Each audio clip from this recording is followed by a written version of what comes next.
నమస్తే, welcome to VPR economics.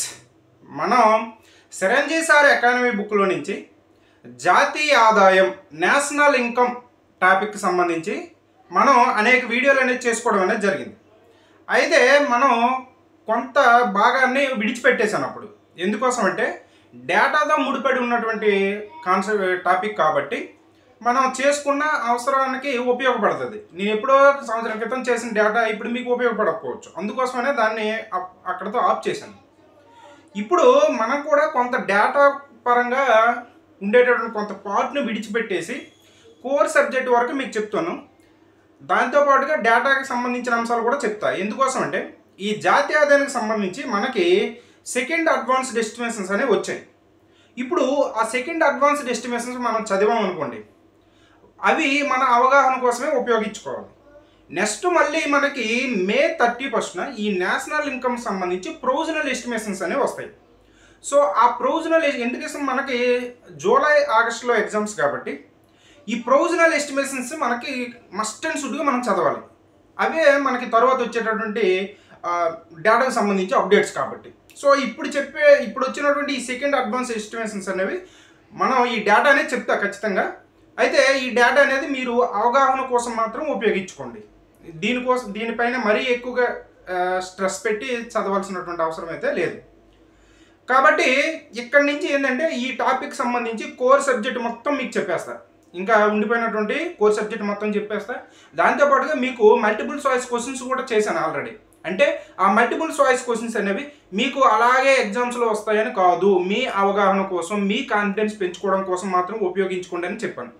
అంటే అవి రెండు రకాలుగా ఉపయోగపడతాయని చెప్పాను. ఒకటి, ఇప్పుడు చెప్పేటువంటి ఈ వీడియోలో టాపిక్ మీరు వినకపోయినా ఆ మల్టిపుల్ చాయిస్ క్వశ్చన్స్ చూసినా మీరు టాపిక్ మొత్తం నేర్చేసినట్టుగా. అలా కాకుండా లేదు, ఇప్పుడు చెప్పేటటువంటి ఈ టాపిక్ సంబంధించినటువంటి వీడియోలు అనేవి చూసిన తర్వాత మల్టిపుల్ చాయిస్ క్వశ్చన్స్ విన్నా మీకు రెండు విధాలుగా ఉపయోగపడుతుంది. అందుకోసమనే మీకు మల్టిపుల్ చాయిస్ క్వశ్చన్స్ కూడా చేశాను. కాబట్టి ఇక్కడి నుంచి ఈ జాతీయ ఆదాయానికి సంబంధించినటువంటి పూర్తి టాపిక్ని కంప్లీట్ చేసేద్దాం. మనం గట్టిగా చేసుకుంటే ఒక 7-8 వీడియోలతో ఇవి అయిపోతుంది. కాబట్టి మనం ఈరోజు చెప్పుకునే అంశం ఏంటంటే భారతదేశంలో జాతీయ ఆదాయం అంచనాలు. అసలు జాతీయ ఆదాయాన్ని మనం ఎందుకోసం అంచనా వేయాలి అంటే, జాతీయ ఆదాయాన్ని అంచనా వేసామనుకోండి, మన దేశం యొక్క ఒక దేశం, ఏ దేశమైనా కావచ్చు, మన దేశమైనా కావచ్చు, వేరే దేశమైనా కావచ్చు, జాతీయ ఆదాయాన్ని అంచనా వేస్తే ఆ దేశం యొక్క ఆర్థిక పరిస్థితి ఎలా ఉందో తెలుస్తుంది. అదేవిధంగా జాతీయ ఆదాయం తెలిసిందనుకోండి, మనకేం తెలుసుకోవచ్చు, మనం పెర్ క్యాపిటల్ ఇన్కమ్ తెలుసుకోవచ్చు, తలసరి ఆదాయం తెలుసుకోవచ్చు.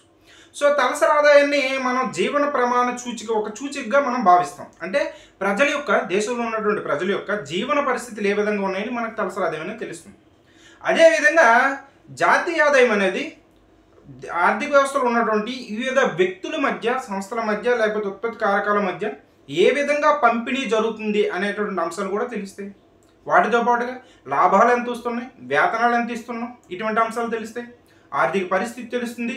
ఇతర దేశాలతో కంపేర్ చేసుకొని చూసుకోవడం కూడా తెలుస్తుంది. అంటే ఒక దేశం ఇంకో దేశం కంటే వెనుకబడి ఉందా, ముందంజలో ఉందా, ఎటువంటి ద్వారంలో ఉంది అనేటువంటి అంశాల్ని మనం వేగమైన వృద్ధి సాధిస్తున్నామా, స్లో వృద్ధి సాధిస్తున్నామా, ఆర్థికంగా వెనుకబడి ఉన్నామా, ముందంజలో ఉన్నామా, ఇటువంటి అంశాలన్నీ కూడా తెలుసుకోవడానికి మనకి జాతీయ ఆదాయ అంచనాలు అనేవి ఉపయోగపడతాయి. ఒక దేశం యొక్క ఆర్థిక పరిస్థితి ఎలా ఉందనేది తెలిపేటటువంటి సూచిక మనం ఏదంటే జాతీయ ఆదాయం అనేది మనం సూచికగా చెప్తాం. అయితే ఈ జాతీయ ఆదాయ అంచనాలు అనేవి బ్రిటిష్ ఇండియా కాలంలో మనకి వారు, ఏ సంస్థలు కావచ్చు లేదా బ్రిటిష్ ఇండియా కావచ్చు, ఈ జాతీయ ఆదాయాన్ని లెక్కించడం కోసం ఎటువంటి కృషి జరగలేదు. అయితే ఈ భారతదేశంలో జాతీయ ఆదాయ అంచనాలని మనం రెండు రకాలుగా చెప్పవచ్చు. ఒకటి, స్వాతంత్రానికి ముందు, స్వాతంత్రం తరువాత అని మనం అంచనా వేయచ్చు. అయితే భారతదేశంలో స్వాతంత్రానికి ముందు బ్రిటిష్ ఇండియా కాలంలో అనేక మంది వ్యక్తులు ఈ జాతీయ ఆదాయాన్ని అంచనా వేయడం అనేది జరిగింది. అలా అంచనా వేసినటువంటి వ్యక్తుల్లో మొట్టమొదటిసారిగా భారతదేశంలో జాతీయ ఆదాయాన్ని అంచనా వేసిన వ్యక్తిగా మనం ఎవరు చెప్తామంటే దాదాబాయి నౌరోజీ.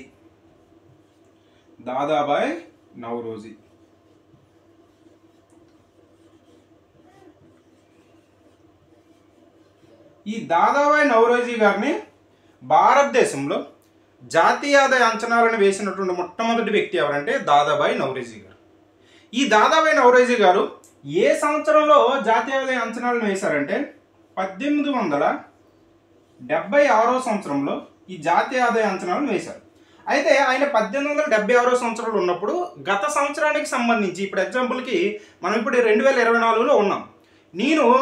నేనే దాదాబాయి నౌరోజీ అనుకోండి, 2024లో నేను ఏ సంవత్సరాలకు సంబంధించి జాతీయ ఆదాయ అంచనా వేశానంటే గత సంవత్సరాలు, అంటే 2022, 23 అనుకోండి ఎగ్జాంపుల్. అలా ఈయన 1876 సంవత్సరంలో ఉన్నప్పుడు ఏ సంవత్సరాలకు సంబంధించి జాతీయ ఆదాయాన్ని అంచనా వేశాడంటే 1867, 68 ఆర్థిక సంవత్సరానికి సంబంధించి జాతీయ ఆదాయాన్ని ఈయన అంచనా వేయడం అనేది జరిగింది.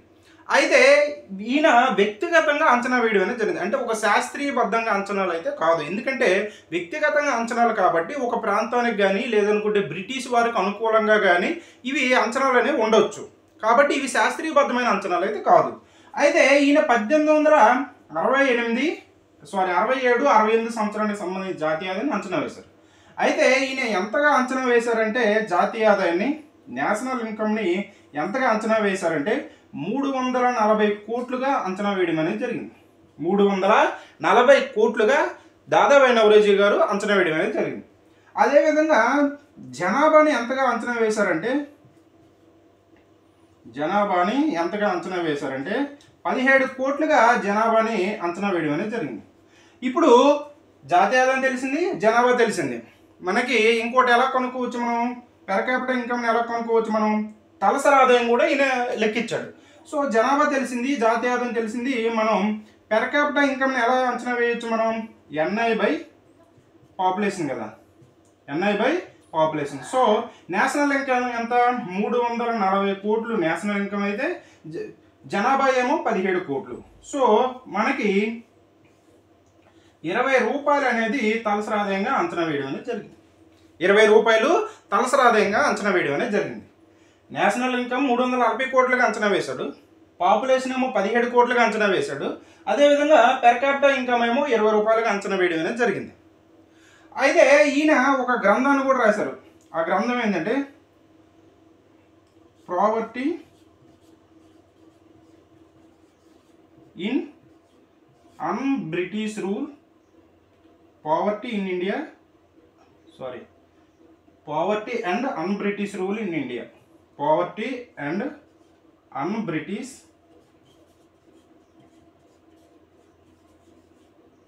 Rule in India.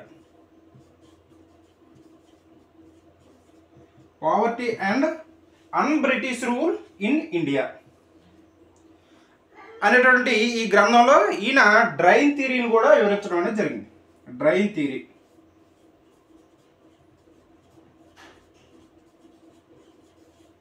అంటే సంపద అనేది భారతదేశంలో ఉన్నటువంటి సంపద ఇంగ్లాండ్కి ఎలా తరలిపోతుంది అని ఈయన డ్రైన్ థియరీలో వివరించడం అనేది జరిగింది. ఈ విధంగా ఈయన poverty and an British rule in India అనేటువంటి గ్రంథాన్ని కూడా రచించారు. ఆ గ్రంథంలో ప్రచురించేటప్పుడు దీంతో పాటుగా మనకి జాతీయ ఆదాయ అంచనాలను కూడా ఈయన ప్రచురించడం అనేది జరిగింది. 1876 సంవత్సరంలో ఈయన జాతీయ ఆదాయాన్ని అంచనా వేయడం అనేది జరిగింది. ఈయన తరువాత అయితే ఇక్కడ ఈయన గురించి మనం చెప్పేటప్పుడు ఈయన గురించి గుర్తుపెట్టుకోవాల్సిన ఇంకో అంశం ఏంటంటే భారతదేశంలో స్వతంత్రానికి ముందు జాతీయ ఆదాయాన్ని అంచనా వేసిన మొట్టమొదటి వ్యక్తి ఎవరంటే దాదాబాయి నౌరోజీ గారు. ఈయనతో పాటుగా మరికొంతమంది కూడా జాతీయ ఆదాయ అంచనాలని స్వాతంత్రానికి పూర్వం అంచనా వేయడం అనేది జరిగింది. వారిలో చూసుకున్నట్టుగైతే మనకి 1875 సంవత్సరంలో ఆట్కిన్సన్ ఈయన జాతీయ ఆదాయాన్ని అంచనా వేయడం అనేది జరిగింది. ఈయన ఏం చేశాడంటే 20 సంవత్సరాల కాలంలో 20 ఇయర్స్ కాలంలో PCI పెర్ క్యాపిటల్ ఇన్కమ్ అనేది 31% ఇంక్రీజ్ అయ్యిందని చెప్పాడు. ఎవరంటే ఆట్కిన్సన్. అదేవిధంగా మనం మరలా చూసుకున్నట్టుగైతే 1882 సంవత్సరంలో బారింగ్ అండ్ డేవిడ్ వీళ్ళు కూడా జాతీయ ఆదాయాన్ని అంచనా వేయడం అనేది జరిగింది. ఆ తర్వాత మనకి 1899లో విలియం డిగ్బీ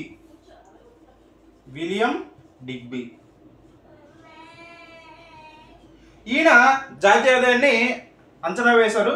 అంచనా వేసి ఈయన తలసరి ఆదాయాన్ని 19 రూపాయలుగా చెప్పడం అనేది జరిగింది. అయితే ఇక్కడ దాదాబాయి నవరోజీ గారు వస్తువుల్ని సేవల్ని రెండింటిని లెక్కించారు. కానీ విలియం డిగ్బీ గారు సేవలను తీసుకోలేదు, ఓన్లీ వస్తువులు గూడ్స్ని మాత్రమే లెక్కించడం అనేది జరిగింది. ఓన్లీ గూడ్స్ని మాత్రమే లెక్కించి సర్వీసెస్ని విడిచిపెట్టడం అనేది జరిగింది. అదేవిధంగా 1901 సంవత్సరంలో లార్డ్ కర్జన్ ఈయన కూడా జాతీయ ఆదాయాన్ని అంచనా వేయడానికి ప్రయత్నించాడు. అదేవిధంగా 1903 సంవత్సరంలో ఆర్ గిప్పన్, 1903 సంవత్సరంలో ఆర్ గిప్పన్. అదేవిధంగా 1911 సంవత్సరంలో హార్న్ ఈయన కూడా జాతీయ ఆదాయాన్ని అంచనా వేశారు. అదేవిధంగా 1914 ఈ సంవత్సరంలో మనకి వకీల్ అండ్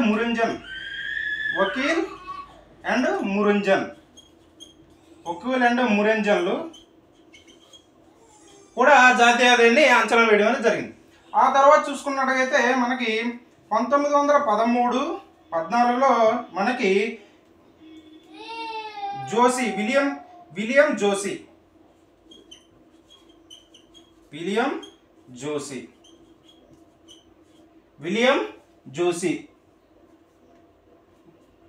వాడియా